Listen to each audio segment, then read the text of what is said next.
প্রশংসা কার? অতএব জীবনের এত সৌন্দর্যময় পৃথিবী উপভোগ করে তুমি আল্লাহ চেনো না কেন? তুমি আল্লাহ চেনো না কেন? তুমি মালিক চেনো না কেন? তুমি মালিক চিনবা না কেন? অতএব এই প্রথম কথাই, আমাদের সমস্ত প্রশংসার হকদার কে? আল্লাহ। আল্লাহ।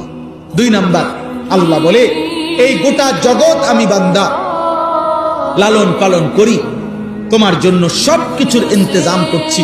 এটা আমি অপারগ হয়ে না, আমার উপরে কেউ চাপাইয়া দেয় নাই। আর রহমানির রহিম, আমি সীমাহীন দয়ালু, আমি পরম করুণাময়, আমি অতীব দয়ালু।